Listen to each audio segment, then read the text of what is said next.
sont pas seulement des quarts d'heure de gloire. Et nos histoires de vie. Nos idées, voir au-delà. Bienvenue dans Mots croisés, le podcast qui rapproche les générations. Ici, des lycéens et lycéennes échangent avec des personnalités publiques sur des thèmes forts autour de l'oralité. Comment la parole construit des ponts, brise les barrières et inspire des trajectoires nouvelles.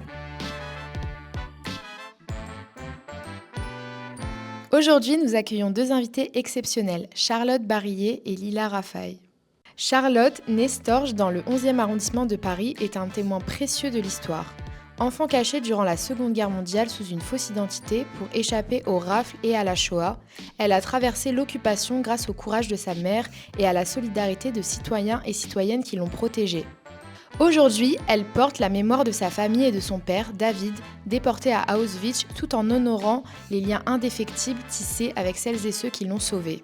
À ses côtés, Lila, originaire de Montpellier, est allée jusqu'en finale du concours d'éloquence lycéen 2025. Elle a pris la parole sur le thème « Une lettre pour mes ancêtres », dans le cadre exceptionnel de la Galerie des Batailles au château de Versailles, où elle a captivé des centaines de personnes par sa sensibilité et son engagement. Alors installez-vous confortablement et laissez-vous porter par cette conversation. Moi c'est Lila Raffaille, je suis élève lycéenne à Françoise Combe à Montpellier. Et l'année dernière, j'ai participé au concours d'éloquence Trouve ta voix en 2025, à la finale. Et prendre la parole devant le public. La finale, c'était à Versailles en plus, c'était super beau, super émouvant. Et comme être ici aujourd'hui avec toi, tu vas te présenter, mais c'est super émouvant. On est donc au mémorial de la Shoah, dans le mémorial des enfants déportés. Et derrière nous, il y a tous les regards, tous les visages. C'est super impressionnant. Et toi, ça te fait quoi d'être ici ? Je viens souvent au mémorial, hein, puisque je témoigne régulièrement. C'est vrai que cette salle-là, d'ailleurs, ce que je me dis, c'est que, en fait, si je peux témoigner encore aujourd'hui, si je suis vivante après la Seconde Guerre mondiale, c'est à la suite d'une série de petits miracles qui ont fait qu'on a pu passer au travers des mailles du filet. Courage de ma mère, bien sûr. Mais je me dis quelquefois que quand mon père a été arrêté et a été interné à Beaune-la-Rolande, maman avait fait faire des photos, une photo de nous trois, qu'on a envoyée à mon père, et je sais qu'il est parti à Auschwitz avec la photo de ses trois enfants. Et je me dis qu'il s'en est fallu d'un cheveu que cette photo de nous trois enfants, elle soit ici.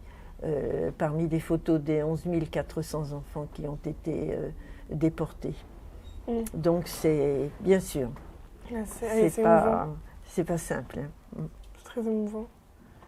Non mais oui, c'est ce qu'on disait, voir les regards des gens qui nous regardent, c'est super impressionnant. Si tu veux, on peut commencer à piocher une question. Eh ben oui, je commence, honneur aux jeunes. J'en prends une. Alors... C'est une question pour moi-même. Donc, Lila, tu as pris la parole au château de Versailles sur le thème « Une lettre pour mes ancêtres ». Charlotte, tu parles pour celles et ceux qui n'ont plus de voix. Que ressentez-vous en prêtant votre voix à celles et ceux qui ne sont plus là pour parler ? Moi, personnellement, en tout cas à la finale, du coup, je m'adressais à mes ancêtres, pour mes ancêtres. Et ça m'a fait quelque chose d'assez jubilatoire. J'ai l'impression de créer un lien avec eux alors que je les avais jamais connus. D'avoir une mission. Pas une mission, mais en tout cas que j'avais le respect de leur histoire entre mes mains et que je devais bien le gérer. J'avais pas la pression non plus parce que... En tout cas, ça m'a donné la possibilité et une excuse pour m'intéresser à eux et poser des questions et enfin briser le tabou à ma famille, dans ma famille, de poser des questions sur ce qui s'était passé en guerre d'Algérie, ce qui s'était passé, qu'est-ce que c'était pour eux quand ils ont commencé à avoir des enfants, c'était quoi. Poser des questions, c'est dur des fois quand on n'a pas trop... Quand on ne sait pas trop pourquoi on pose des questions, ça peut être compliqué, parce qu'on se demande est-ce que ça va les mettre mal à l'aise ? Est-ce que je suis vraiment... Est-ce que j'ai vraiment le bon rôle pour leur poser des questions ? Et là, j'avais au moins la chance d'avoir une excuse pour leur poser des questions, donc moi, ça m'a fait du bien.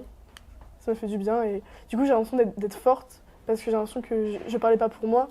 J'étais pas dans une démarche égoïste, à vouloir me mettre en lumière, mais comme je parlais de ma famille, j'avais l'impression que... Bah ouais, ça fait un peu cliché de dire ça, mais je parlais pour eux et j'ai l'impression d'être plus forte, d'avoir été plus forte et je me sentais moins ridicule. Et toi? Alors, tu me repasses, Oui, bien sûr. je relis. Donc, je parle pour celles et ceux qui n'ont plus de voix. Comment dire? Il n'y a pas si longtemps, toute proportion gardée, que je témoigne. Ce qui s'est passé pendant la guerre, c'est 11 400 enfants qui ont été déportés de France.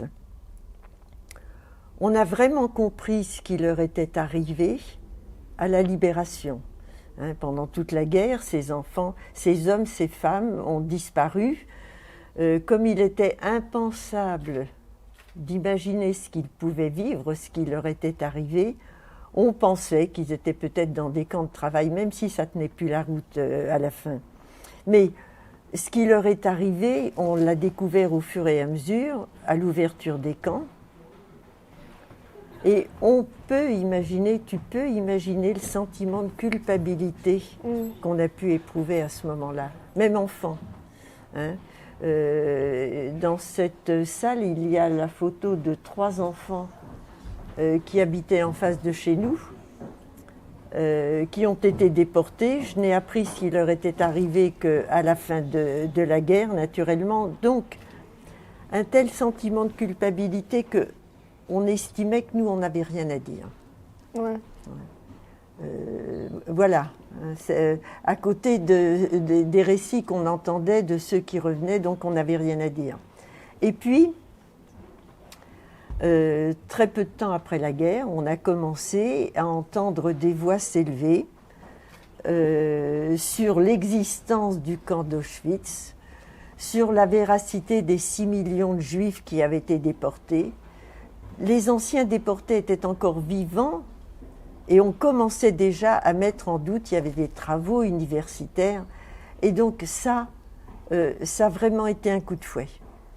Il était impensable qu'on puisse répandre des théories pareilles, du négationnisme, du révisionnisme, sans qu'on essaie au moins de dire quelque chose. Et c'est à ce moment-là que, effectivement, j'ai commencé à témoigner. Je ne peux pas parler au nom de ces enfants qui sont morts parce que je ne sais pas ce qu'ils ont vécu. C'est impensable. Mais au moins raconter mon histoire.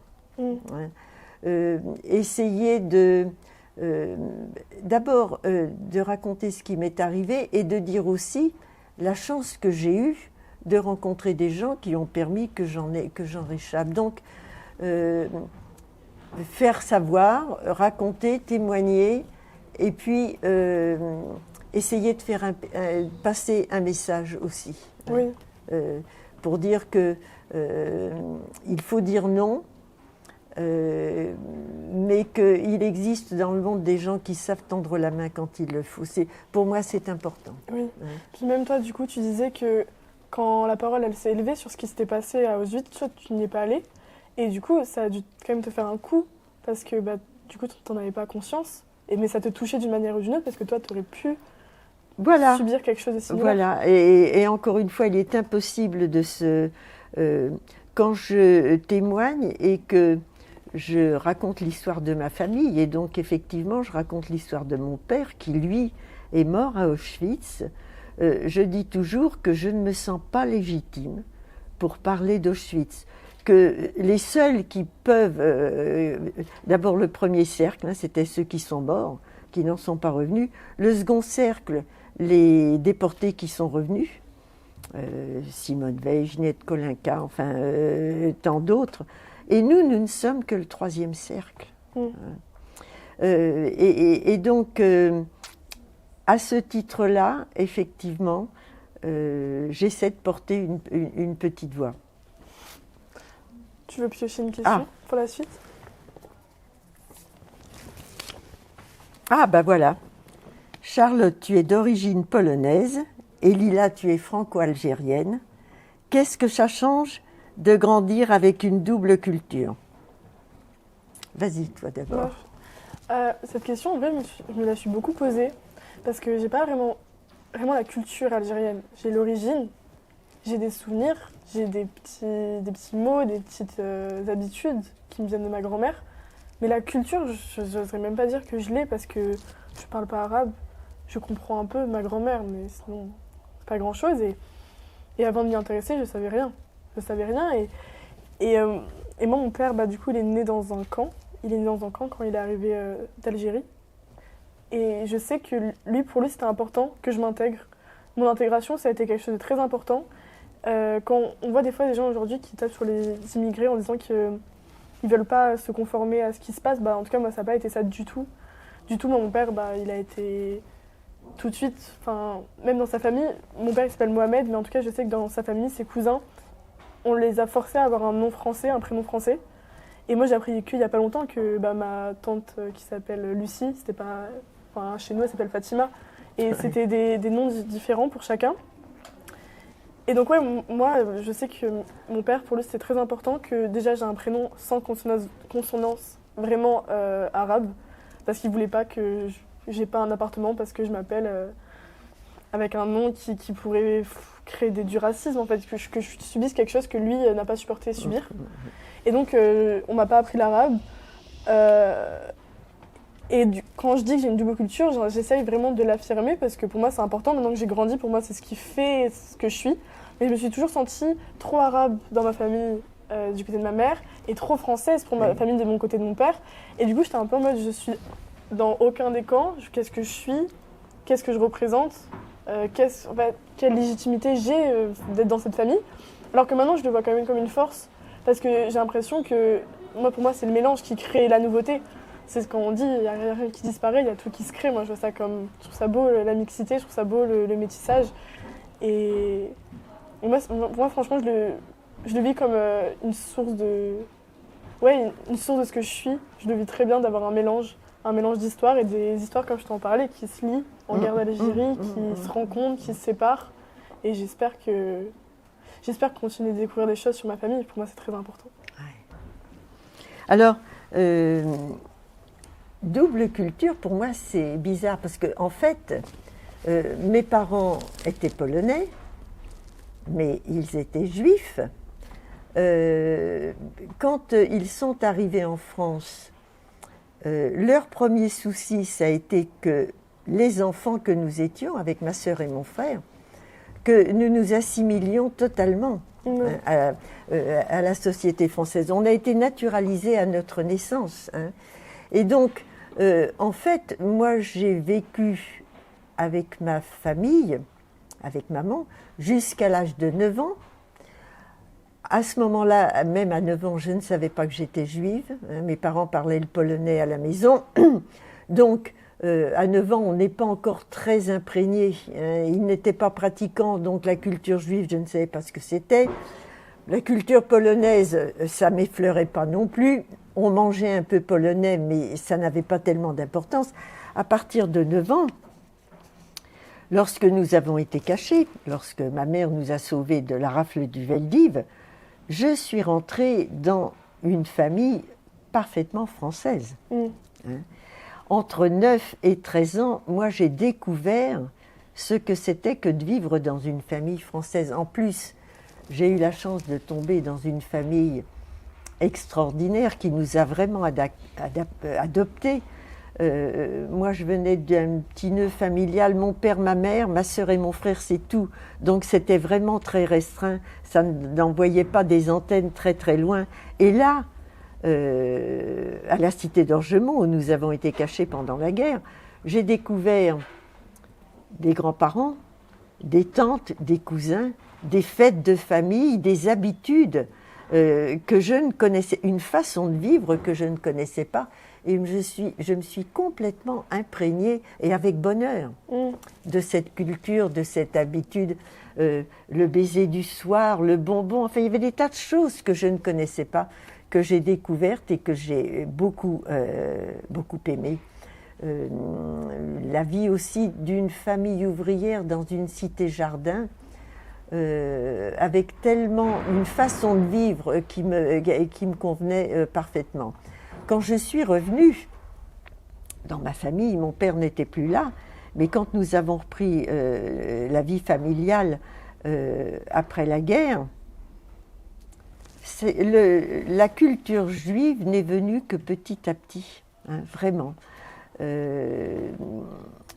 En découvrant des auteurs, c'est plus venu comme ça, et puis petit à petit, effectivement, par intérêt, par attirance, je me suis habituée, j'ai découvert une certaine culture juive, et ce qu'il y a d'extraordinaire, c'est que ce que tu disais tout à l'heure, ça me convient parfaitement, parce que je me sens juive quand je suis dans des milieux qui ne le sont pas, et je me sens tellement française quand je suis dans des milieux juifs.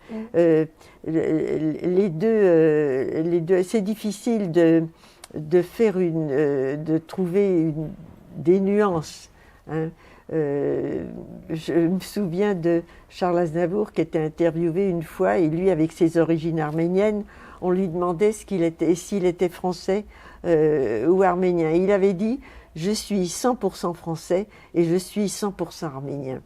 Et moi, ça, je ne peux pas savoir ce qui me vient de l'une ou l'autre, en étant entendu naturellement que mes origines juives polonaises, je les porte peut-être en moi, alors que ma passion, mon amour de la France, je me le suis fabriqué, hein, et je me le suis choisi. Et en fait, je ne parle que le français. Hein. Mes parents parlaient polonais à la maison. Je comprenais le polonais, je le parlais un peu. Quand je suis revenue après la guerre, je ne comprenais plus un mot de polonais. C'est quelque chose que j'ai, à ce moment-là, rejeté. Je me rappelle que quand j'étais petite, quand j'allais chez ma grand-mère et qu'elle me parlait en arabe, ça m'énervait. Oui. Parce que je comprenais pas. Je comprenais pas parce que je savais que moi, les grands-parents de mes amis ne faisaient pas ça. Voilà. Ça m'énervait. Je vivais ça comme quelque chose de bizarre, que je ne voulais pas être associée à ça. Et maintenant, ça me frustre tellement de ne pas savoir parler l'algérien, de ne pas la comprendre, d'avoir l'impression qu'il y a un mur infranchissable entre elle et moi. Et en même temps, il y a tout qui se dit dans un regard, il y a tout qui se dit quand elle me fait à manger, quand elle me fait un câlin. Je sais qu'elle m'aime, mais j'aimerais tellement lui montrer à quel point c'est important pour moi de la connaître. Et des fois, j'ai l'impression de ne pas la connaître et qu'elle est figée dans son rôle de mamie. Et ouais, j'aurais trop aimé savoir parler algérien. Et tu parlais de la cuisine. Ouais.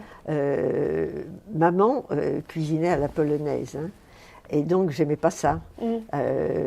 D'abord, je me souvenais des frites, du steak, enfin vraiment, et de ce que mangeaient mes copines autour de moi. Hein. Et maintenant, j'adore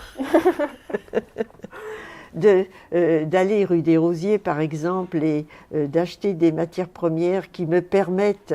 maman faisait le poisson, la carpe farcie, par exemple, en fait, toutes ces préparations juives, bien sûr, que je n'aimais pas.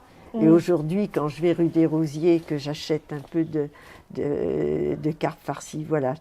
La cuisine, effectivement, c'est aussi un lien très fort. Oui, mais c'est souvent le regard des autres qui fait qu'on complexe sur quelque chose. Moi, je pense que sans avoir eu le regard des autres qui me demandaient c'était quoi mon origine, après, c'était jamais méchant. En tout cas, je sentais que j'avais quelque chose qui était différent d'eux. Et oui, c'est les autres qui ont fait que j'avais honte de cette partie de moi, alors que même j'ai honte d'avoir eu honte. Oui. J'ai honte de dire ça à voix haute et de dire que oui, à un moment, j'étais énervée d'être arabe, j'étais énervée, que ça se lise un peu sur mon visage. Et en même temps, je sais qu'il y a plein de choses qui se lisent sur mon visage et qu'il y a plein de gens aussi qui sont étonnés quand je dis que j'ai une origine algérienne. Et je sais que ça m'énerve aussi quand les gens ne voient pas que je suis algérienne. Ouais. Et ouais, c'est compliqué. Et en plus, toi aussi, c'était le regard des autres qui a fait que tu t'as senti que tu étais juive.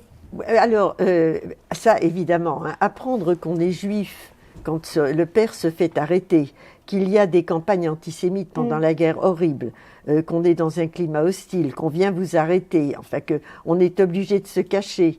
On m'avait dit, quand j'ai quitté ma mère après la rafle du Veldiv et qu'on a trouvé refuge dans cette cité, on m'avait dit surtout, tu ne dis jamais que tu es juive, hein, et tu ne parles jamais de tes parents, et en plus, parce que si tu dis que tu es juive, on va t'arrêter, et puis on va nous arrêter, nous aussi. Et en même temps, j'avais la responsabilité, pour moi, de ne pas dire que j'étais juive, mais aussi pour les gens qui me cachaient. Hein. Donc, effectivement, ce rejet, cette honte, et après la guerre, petit à petit, quand j'ai commencé à réfléchir, à comprendre que les Juifs n'étaient pas tout ce qu'on avait dit pendant la guerre, qu'il y avait une culture, qu'il y avait un peuple, qu'il y avait une civilisation, qu'il y avait des grands esprits, que les Juifs avaient apporté beaucoup à la civilisation depuis toujours. J'ai décidé, je ne sais pas, je devais avoir 16 ou 17 ans, que cette étoile, je la porterai toujours. Hein. L'étoile qu'on nous a forcée, que j'ai portée peu de temps pendant la guerre, c'était l'étoile de la honte, hein, de l'isolement. Cette étoile-là, pour moi, on l'appelle aussi l'étoile de David ou le bouclier de David. Pour moi, elle est importante parce que c'est mon identité. Hein. Quand je suis, ça peut arriver tellement bêtement, tu es avec des gens que tu aimes bien, hein, on a une conversation comme ça détendue, et puis d'un seul coup il y en a un qui sort une blague ou un truc sur les Juifs, tu sais, naturellement, machin, voilà. Et c'est tellement... bon, ça fait quelque chose, et en même temps j'ai honte pour eux. Hein, je me sens mal à l'aise pour eux parce qu'il va falloir que je dise que j'étais juive. Hein. Donc j'ai préféré. Hein, maintenant je porte ça. Ce qui fait que si vraiment les gens qui sont autour de moi, tout le monde n'est pas obligé d'aimer les juifs, hein, c'est pas une obligation, ben, ils peuvent se mettre de côté. Et si j'entends quelque chose, alors là je sais que c'est quelque chose qui est réellement, volontairement dirigé contre moi. Ouais, hein. ouais. C'est Donc, violent. ouais. Mais est-ce que quand tu as commencé à porter l'étoile et que tu as compris qu'il y avait quelque chose qui se passait à Paris et en France et dans l'Europe, tu savais précisément ce qui se passait ou c'était quelque chose d'assez flou? Parce que nous, quand on apprend l'histoire, on l'apprend avec tout le contexte et donc on a l'impression que vous saviez ce qui se passait, mais vous ne saviez pas. Bien sûr que non. Bien sûr que non. Aujourd'hui, avec tout ce que l'on sait, effectivement, on nous dit que avant même la déclaration de la guerre, il y a des Juifs, il y avait des gens qui avaient connu déjà la persécution. En Allemagne, Hitler était au pouvoir depuis 1933, la nuit de cristal, tout ça. Bon, bien sûr qu'il y a des gens qui venaient, mais on ne les croyait pas. Puis c'était plus confortable hein, de se dire ça se passe ça ne se passe. Quand en 1940, quand on a demandé aux Juifs de se faire recenser, ben, il y a des Juifs qui effectivement n'y sont pas allés. Mais mon père, il est allé se faire recenser. Oui, parce que pour lui, il n'y avait pas de Mais problème. il était venu dans ce pays-là parce qu'il fuyait les pogroms, il fuyait l'antisémitisme en Pologne. Il vit en France comme beaucoup d'autres Juifs d'Europe centrale, parce que pour lui, la France, c'est le pays de Zola, le pays de Voltaire, le pays des droits de l'homme. Donc il fait confiance et puis on lui donne la possibilité de se marier, de fonder une famille, de travailler. Et ce pays-là qui l'a accueilli lui demande de se faire recenser. Ben évidemment, il y va. Hein. Et donc c'était le premier pas. Tout l'engrenage s'est mis en place. Mais bien sûr, d'ailleurs, on sait bien que les dispositions qui ont été prises par le gouvernement de Vichy, ils y allaient doucement. Hein, à chaque fois, ils attendaient pour voir les réactions, parce que, bien sûr qu'on a tout fait pour isoler les Juifs, mais il y avait quand même des gens qui résistaient, hein, qui ont essayé de... quand l'étoile juive, par exemple, hein, il y a eu des jeunes dans des collèges qui ont dessiné des étoiles juives, et puis qui avaient mis dessus Breton, Zazou, etc., en protestation. Hein. Donc, c'est bien sûr qu'on ne pouvait pas savoir. Hein, et que même, et encore aujourd'hui, je te l'ai dit, je suis allée 3 fois à Auschwitz. Quand je suis à Auschwitz, c'est impensable. Mais ça semble absurde. Une extermination méthodique, organisée, administrative, pendant des années, faire traverser des Juifs, leur faire traverser l'Europe pour les exterminer. Comment est-ce que on pouvait imaginer une chose pareille? Ouais. Non, c'est pas possible. Ouais, c'est effrayant. En fait, ça fait peur parce que l'ennemi, il était partout, entre guillemets. Oui. L'ennemi était partout. Et tu comprenais pas trop pourquoi c'est des ennemis. En tout cas, moi, c'est ce que je ressens. Je comprends pas, comment dire. On ne sait jamais ce qu'on aurait fait à ce moment-là. On peut pas juger le choix ou le parcours de quelqu'un. Mais de se dire que des familles qui étaient juste françaises, elles ont été endoctrinées parce que c'était plus simple, en fait, de croire que le problème, c'était les personnes juives. Oui. C'était plus simple de penser ça bien que sûr, de remettre tout en question. Le bouc émissaire, Mais oui. il fallait trouver des responsables. Mais ce que tu dis, on ne savait pas. Tu sais, ma mère, quand elle s'est cachée, pendant un moment, elle s'est cachée chez nous, alors que nous, les enfants, elle nous avait mis à l'abri. Un matin, on a frappé à sa porte, c'était notre concierge, qui venait dire à maman, « Madame Storch, sauvez-vous parce que ma belle-mère est allée vous dénoncer au commissariat de police. Dans une même famille. Je ne sais pas comment cette femme avait vu peut-être... enfin, je ne sais pas. Elle savait que maman se cachait chez nous. Et donc, bien sûr qu'on ne savait pas qui était qui. Et surtout que cette dame qui a dénoncé, je pense pas que ça venait peut-être pas de la méchanceté pure. C'est que on lui avait appris que c'était ce qu'il fallait faire. Alors voilà. On lui avait appris que c'était ça qu'il fallait faire et que voilà, on était rentré dans son cerveau pour lui faire croire que c'était normal. Oui. Simple. Fallait dénoncer les Juifs. Ah mais pourtant, elle nous connaissait. Oui. On vivait dans la même rue. Oui. Ces familles ouvrières, on se connaissait tous. On était très proches les uns des autres. Même ça montre à quel point à ce moment-là les gens ils étaient plus définis à voilà, c'est Charlotte, elle aime ça, elle aime ça. Non, c'était Charlotte qui est juive. Et c'était pareil pour ta famille. Oui, mais ça brûle. Oui. Bon, de prévenir maman quand même. Tu vois, dans une... Donc, parce que il y a des gens qui ont dénoncé, quand on voit le film Monsieur Batignolles, il y a des gens qui ont dénoncé peut-être parce qu'on leur disait que les Juifs, il fallait les... Mais il y en a beaucoup qui ont dénoncé par intérêt. Oui, pour l'argent. Pour l'argent. Quand on venait arrêter une famille, les voisins ils venaient dans les appartements, ils se servaient. Donc, il y avait peut-être du patriotisme à l'envers. Et surtout qu'eux non plus, ils ne savaient pas ce qui se passait à Auschwitz. Peut-être qu'ils ne se rendaient pas compte de Alors, ce qu'ils les envoyaient. C'est possible. Oui, ça, on peut leur faire ce crédit-là. C'est possible. Peut-être. C'est possible que s'ils avaient su que ces enfants qui ont... Peut-être. On ne saura jamais. Non, on ne saura jamais. Mais tu as raison, on ne sait jamais comment les gens vont réagir.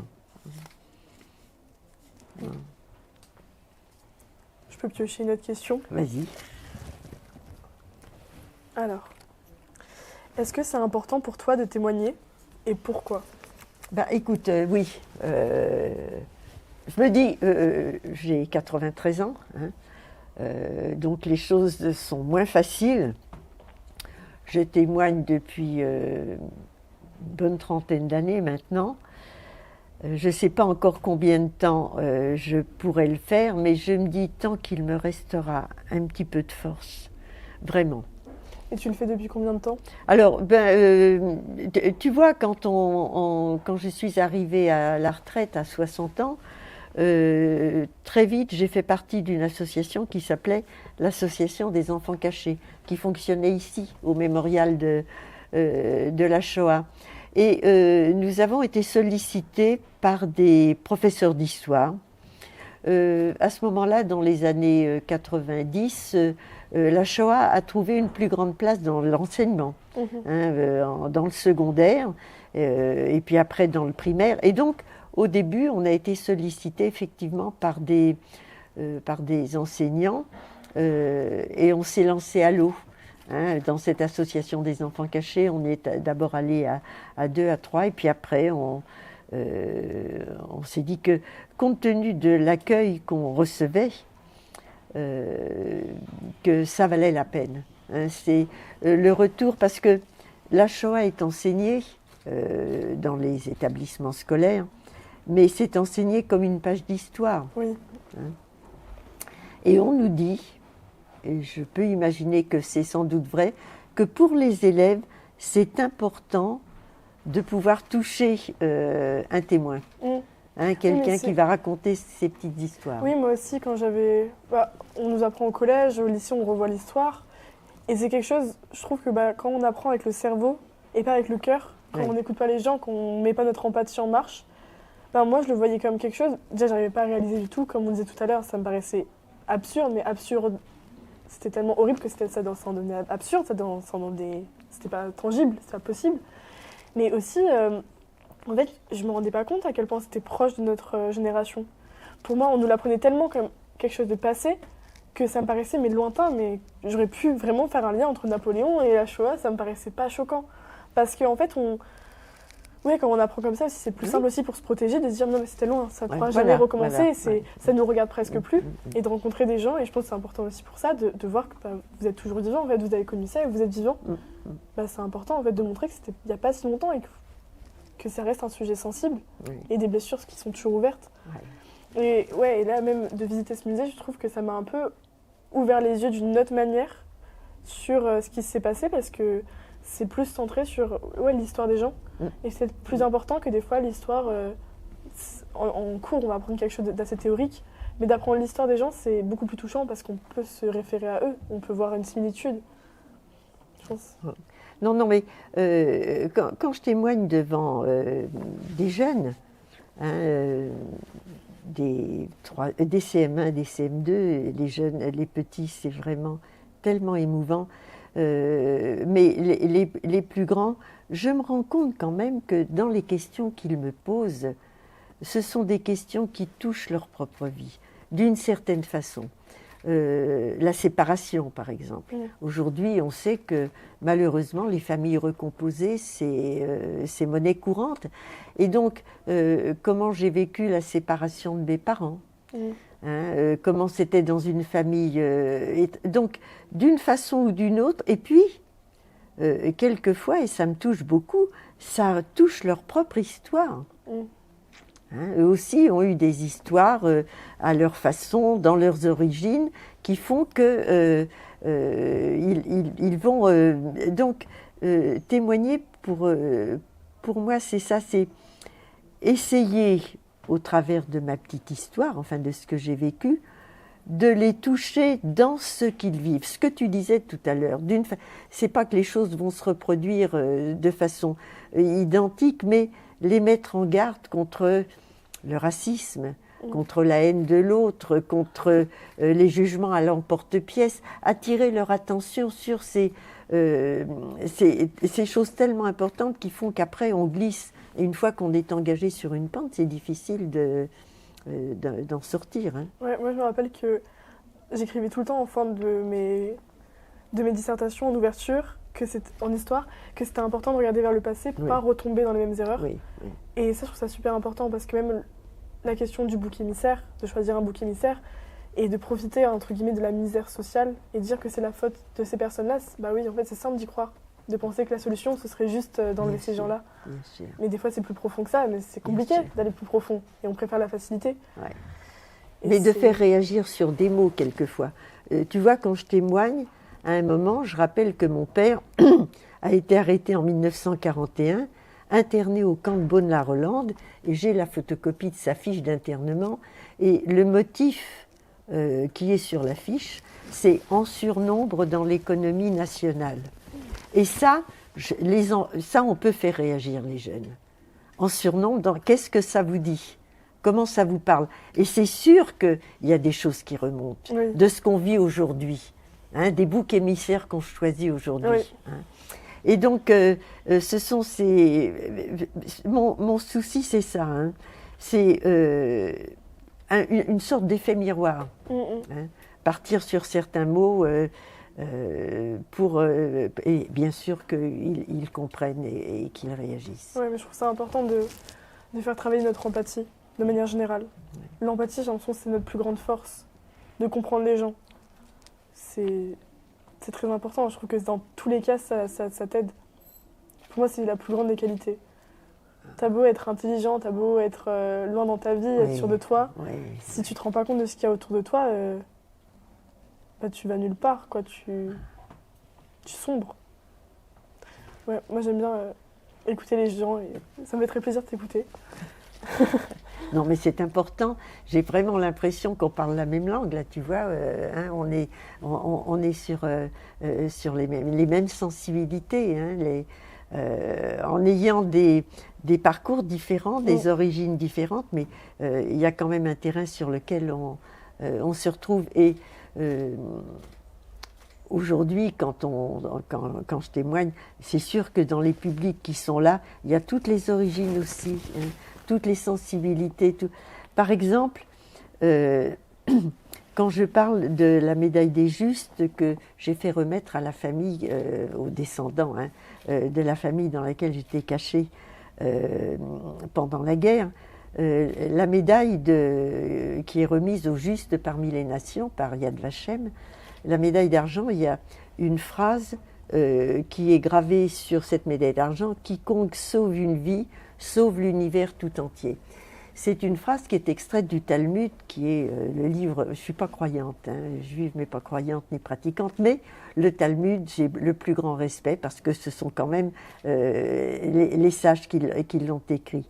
Donc, je cite cette phrase, et un jour où je témoignais à Argenteuil, dans un lycée, puisque j'ai été cachée, la cité d'Orgemont était à Argenteuil en partie, il y a un élève qui a levé la main et qui m'a dit « Madame, dans le Coran, nous avons également la même phrase ». Et du coup, c'est tellement important quand on se trouve devant une classe de rappeler que nos 3 religions monothéistes, hein, la religion chrétienne, la religion juive, la religion musulmane, mettent la vie de l'homme au-dessus de tout. Hein, sauve l'univers tout entier. Oui, c'est ça. Hein. Donc c'est bien sûr que à ce moment-là, on ouvre d'autres portes, parce que l'élève qui a levé la main pour me dire « Madame, on a exactement la même phrase dans le Coran », il se sentait concerné. Hein. Oui, mais ouais, pour moi, les religions, moi je suis pas non-croyante non plus, mais quand même, j'ai beaucoup de respect pour les gens croyants, parce que je trouve ça tellement beau d'être croyant. Et je trouve que les religions, de manière générale, c'est de l'amour. Oui. Et il y a des gens qui utilisent ça pour créer de la haine, parce que comme si l'amour, j'avais vu une phrase, je sais plus qui le disait, bah que l'amour, on pouvait que le multiplier, on peut pas le diviser. Vrai. Et il y a des gens qui veulent nous faire croire que l'amour, à un bout d'un moment, il n'y en a plus. Non, c'est une corne d'abondance, il y en a toujours plus, toujours plus. Et c'est triste de voir que des fois, ça en manque un peu. Et qu'on a honte de dire aux autres qu'on les apprécie, mais pas forcément avec des mots, mais on montre pas, même des fois, comme on disait, des fois ça peut être un repas qu'on prépare, mais ça peut être des gestes, ou juste une attention, faire attention à ce que la personne fait et dit, c'est très important. Merci d'avoir écouté la première partie de cet échange. La suite arrive dans quelques jours avec la partie 2. En attendant, n'hésitez pas à nous suivre sur nos comptes Insta et TikTok, @trouve ta voix avec un X. On se retrouve très vite, à bientôt!